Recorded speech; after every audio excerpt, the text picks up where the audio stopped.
देखिए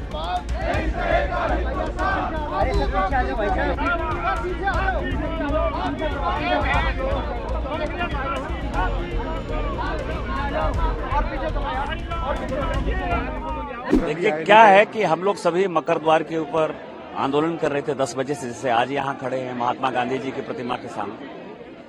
मैंने पहली बार देखा कि कोई पॉलिटिकल पार्टी, ये चौथी टर्म का मैं सांसद हूं और मैंने पिछले 18-20 साल में जो चीजें देखा है उसमें अनुभव क्या है कि कोई पॉलिटिकल पार्टी कहीं आंदोलन करती है तो उस बीच में कोई आता नहीं है। रोज कांग्रेस वाले मकर द्वार पर आंदोलन करते थे, हमारे बीजेपी के कभी कोई सांसद नहीं गए। कल उन लोगों को मैंने जो है सीधा आते हुए देखा, फिर बाद में मैंने देखा कि प्रियंका जी नीचे बैठ गए तो मुझे लगा ठीक है चलो वो भी आए, हल्ला हंगामा करेंगे, हम लोग भी करेंगे। उसके बाद मैंने देखा कि राहुल गांधी जी मकर द्वार के ऊपर चढ़ रहे हैं, तो मेरा और नीरज शेखर यही है बगल में, हम दोनों का नजर पड़ा और हम दोनों ने डिसाइड किया कि इसको पैसेज दे देना है, जिससे कि ये जो इंटेंशन है इसका कि धक्का मुक्की करे कोई, तो उसको हमने पैसेज दे दिया। पैसेज दे दिया तो वो चढ़ गए ऊपर। चढ़ने के बाद उन्होंने कोनियाक को, प्रताप सारंगी जी को, हमारे बगल में संतोष पांडे जी हैं, इनको, मुकेश राजपूत जी को, ये तो बेचारे बच गए, धक्का तो इनको लगा। और ये इन सबों को जो है, संबित पात्रा भी वहां खड़े थे, इनको भी धक्का लगा। तो सबको जो है उन्होंने, मतलब आप समझिए कि गुंडागर्दी की जो पराकाष्ठा थी, जब वो चढ़ गए ऊपर तो फिर उनको धक्का मारने के ऊपर आवश्यकता नहीं थी।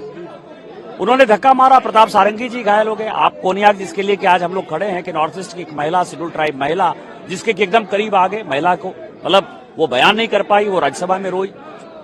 और उसके बाद वो संसद की तरफ चले गए और फिर संसद की तरफ से आकर प्रताप सारंगी जी, जिनको हम लोग व्हील चेयर पर बैठाए हुए थे, डॉक्टर देख रहा है उनको, वहां आकर करे कि ही पुस्ट मी, ही पुस्ट मी, ही पुस्ट मी।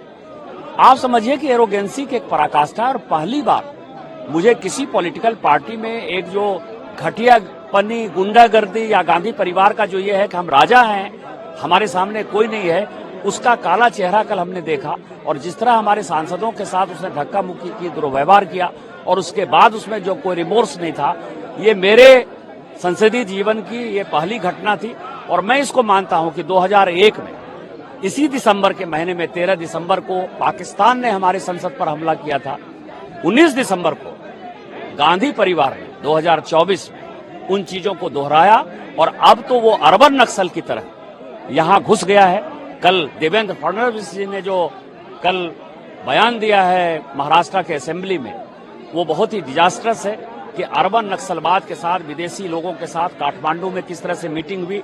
और जितने ये मुद्दे हैं, चाहे वो मुद्दे कास्ट सेंसस का उठा रहे हों, अंबेडकर जी का उठा रहे हों, ईवीएम का उठा रहे हों, पेगासस का मुद्दा उठा रहे हों, अडानी का मुद्दा उठा रहे हैं, ये सारे मुद्दे कैसे उठाकर देश को अलग भागों में कैसे विभक्त करना है, कैसे अलग कश्मीर बनाना है, कैसे अलग खालिस्तान बनाना है, कैसे अलग नॉर्थ ईस्ट बनाना है, ये जो विदेशी ताकतों के साथ सोरोस का मुद्दा मैंने उठाया था, ये राहुल गांधी और कांग्रेस पार्टी है, ये बहुत ही दुर्भाग्यपूर्ण है और देश को समझने वाली है। और मैं तो माननीय प्रधानमंत्री जी से आग्रह करूंगा कि हम लोगों की बात माने और इस पर एक बड़ी कमेटी जो है, एक जांच कमेटी बैठानी चाहिए और ये जितने देश तोड़ने वाले लोग हैं उन सबों को सलाखों के पीछे डालना चाहिए। सर, आपने कोई नोटिस वगैरह भी दिया या इस पूरी घटना को लेके, जिस तरह से पूरी घटना? मैंने प्रिविलेज मोशन दिया है, क्योंकि कोई भी सांसद यदि बोलता है पार्लियामेंट के अंदर तो वो अपनी बातें कहता है और उस बातों को तथ्यात्मक तौर पर ये आपको पूरा वीडियो डालना है। माननीय अमित शाह जी के वीडियो को उसने तोड़ मड़ोड़ कर पेश किया है, इसलिए मैंने राहुल गांधी जी के खिलाफ प्रिविलेज मोशन दिया। सर, कल की तस्वीरों में एक चीज भी दिखी थी, जो राहुल गांधी वापस आए, तो उनका क्या एटीट्यूड, किस तरह से वो कह रहे हैं? यही तो मैं कह रहा हूं ना कि वो सिंपैथी, एक 70-72 साल के बुजुर्ग जिनको खून बह रहा है, जिनको डॉक्टर देख रहे हैं, वहां आकर वो कहते हैं, पप्पू यादव जैसे गुंडे के साथ आए, वो ही पुस्ट में, ही पुस्ट में, ही पुस्ट में। मतलब आप समझिए कि 70-72 साल का कोई 45 केजी का आदमी राहुल गांधी को धक्का दे देगा। और राहुल गांधी जी सिंपैथी के एक शब्द, मान लीजिए धक्का दे ही दिया आपको, तो सिंपैथी के एक शब्द तो बोलते हैं। ये एरोगेंसी है, ये दिखाता है कि गांधी परिवार अपने आप को आज भी ये मानता है कि वो राजा है, राज करने के लिए आया है और वो जीवन में कुछ भी कर सकता है। के लिए उन्होंने जानबूझ के मुकेश राजपूत और प्रताप सारंगी को धक्का मार के गिराया। इतना ही नहीं, हमारी एक आदिवासी महिला सांसद के सामने ऐसे तनकर इतने घटिया ढंग से खड़े हुए जिसकी जितनी निंदा की जाए कम है।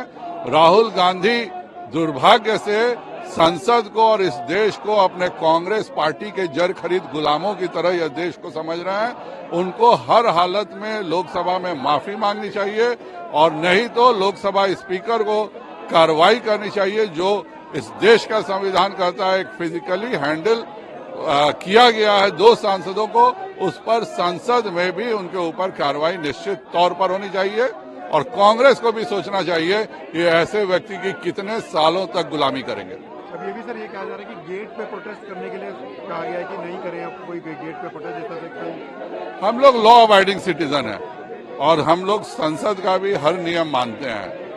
4-5 बार माननीय लोकसभा स्पीकर ने कहा था कि मकर द्वार पे कोई प्रोटेस्ट नहीं होगा, हम लोग पालन कर रहे थे, लेकिन का पालन केवल एक तरफ से नहीं होता। जब कांग्रेस रोज मकर द्वार पे प्रोटेस्ट कर रही है और किसी ने कोई एक्शन नहीं लिया, तो जाहिर बात है हमने भी मकर द्वार पे प्रोटेस्ट किया और प्रोटेस्ट किया तो जिस तरह की घटिया हरकत राहुल गांधी ने की है, देश से माफी मांगना चाहिए और कानून को तो अपना काम करेगी। वह भूल गए कि यह कानून देश को बाबा साहब आम्बेडकर ने दिया है, वह भूल गए कि यह देश संसदीय कानून से चलता है, न कि कांग्रेस के कानूनों से। देखिए, कल की घटना बहुत दुर्भाग्यपूर्ण थी। आप सब लोगों ने बात देखी कि हम लोग मकर द्वार पे प्रदर्शन कर रहे थे और उधर से विपक्ष के लोग आए और सीधे भाजपा सांसदों और एनडीए सांसदों की भीड़ में आकर घुस गए।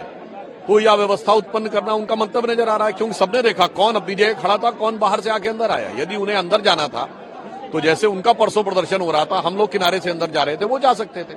आप देखिए कि हर द्वार के ऊपर एक रैंप भी बना हुआ है, यानी अगर आप सीढ़ी से न जाना चाहें तो बगल से दोनों तरफ से एक रास्ते हैं, वहां से न जाकर सीधे आना। और ये चलिए संसद के बाहर की बात, संसद के अंदर देखिए क्या हुआ कल लोकसभा के अंदर। उससे पहले राज्यसभा में माइक तोड़े जा चुके हैं, किताब फेंकी जा चुकी है, टेबल के ऊपर नृत्य किया जा चुका है।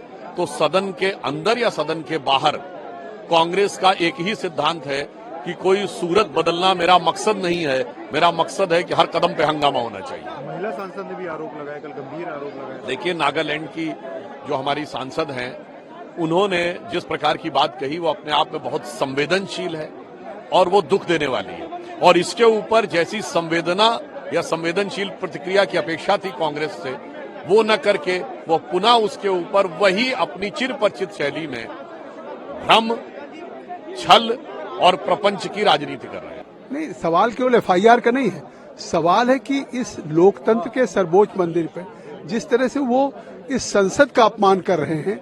कल उनके कांग्रेस के सांसदों ने जिस तरह से मकर द्वार पे गुंडागर्दी किया, जिस तरह से हिंसा किया, जिस तरह से खुद leader of opposition Rahul Gandhi ने हमारे 2 सांसदों को धक्का दिया, उड़ीसा के प्रताप सारंगी जी हों या फर्रुखाबाद के मुकेश राजपूत जी, और वो दोनों लोग हॉस्पिटलाइज हों, तो लोकतंत्र में हिंसा की जगह है, उनको शर्मसार होना चाहिए। और इसके बावजूद भी एक तरफ पूरी उनकी पार्टी पिछले 60 वर्षों से अपमान करती रही बाबा साहब का। आपने देखा नेहरू के मंत्रिमंडल से किसने इस्तीफा दिया, मजबूर होकर के उनको बाध्य होकर के इस्तीफा देना पड़ा, क्योंकि दलितों की उपेक्षा नेहरू कर रहे थे। फिर उनका चुनाव में विरोध किया कांग्रेस पार्टी ने, नेहरू किया, भारत रत्न नहीं दिया। और दूसरी तरफ आज इस लोकतंत्र पे भी प्रहार हो रहा, आदिवासी बेटी के साथ अपमान हुआ है। हम निश्चित तौर से माफी मांगे और उन्हें तो नैतिकता हो तो इस्तीफा देना चाहिए। जनप्रतिनिधि लोकतंत्र का सबसे बड़ा प्रहरी होता है, लेकिन श्री राहुल गांधी जी और इंडिया अलायंस के सभी मेंबर्स ये बात भूल गए हैं। केवल संविधान झलकाने से आप संविधान के रक्षक नहीं बन जाते। कल बार बार सिक्योरिटी फोर्सेज ने श्री राहुल गांधी जी से आग्रह करा कि अल्टरनेटिव पाथ ले लीजिए। वे जानते थे कि एक पीसफुल डेमोन्स्ट्रेशन चल रहा है, लेकिन तो भी वे जानबूझकर और दुर्भावना के साथ धक्का मुक्की करते हुए हमारे जो जितने भी मेंबर्स पार्लियामेंट वहां पे पीसफुली डेमोन्स्ट्रेट कर रहे थे उनके बीच में से निकले, उन्होंने धक्का दिया, जिसके कारण हमारे 2 साथियों को बहुत गंभीर और गहरी चोट आई है। वे अभी भी अस्पताल में हैं। उनका ये हिंसात्मक रवैया केवल अशोभनीय नहीं है, आपराधिक भी है। इसीलिए उनके खिलाफ कल एक कंप्लेंट हम लोगों ने पार्लियामेंट्री स्ट्रीट थाने में दी है। इसके साथ साथ उन्होंने हमारी नागालैंड की बहन ऑनरेबल सांसद कोन्याक जी के साथ जो शर्मसार करने वाला रवैया अपनाया है, उसके लिए उनको माफी मांगनी चाहिए। कोन्याक जी ने पहले ही आदरणीय चेयरमैन राज्यसभा जी को शिकायत दे दी है, लेकिन मुझे लगता है कि कब जागेगा कांग्रेस के एमपीज का जमीर, उनको शर्म करनी चाहिए और माफी मांगनी चाहिए।